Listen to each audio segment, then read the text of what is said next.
మీరు చేసిన పీరియాడిక్ ఫిల్మ్స్లో కంచె, గద్దలకొండ గణేష్ అండ్ మట్కా, ఇందులో మీరు చేసిన ఏ రోల్ చూసినా ఇంకొకరు చేయలేరేమో అనే ఒక ఫీల్ వస్తుంది ఇప్పుడు. Then how do you always get that best look and best body language? హోంవర్కే bro.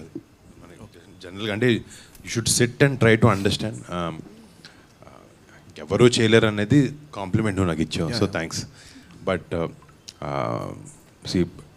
They are certain roles అంటే మనకి బాగా బెస్ట్గా సూట్ అయినాయి కాబట్టి, అవి హిట్ అయినాయి కాబట్టి, నచ్చాయి కాబట్టి ఇంకెవరు చేయలేరని మనం అనుకోవచ్చు.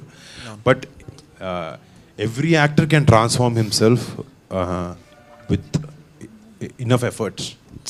ఎఫర్ట్తో, లేకపోతే బాడీ ట్రాన్స్ఫర్మేషన్ అంటే జిమ్కి వెళ్ళాలి, క్యారెక్టర్ ప్రకారంగా మారాలి, మేకప్ కానీ బాడీ లాంగ్వేజ్ అంటే స్క్రిప్ట్ని మైండ్కి ఎక్కించుకుంటే I think you can do.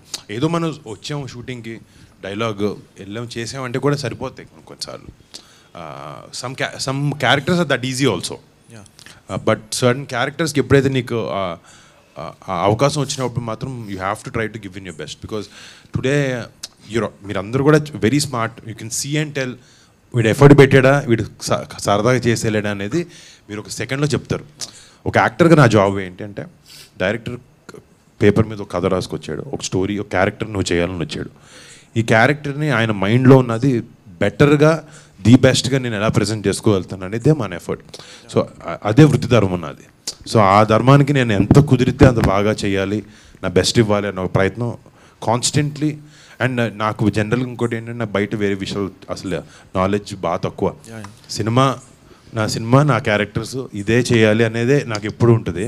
Maybe because I'm always thinking about it, and because I'm so passionate about films, I'm trying to do and give my best for every film.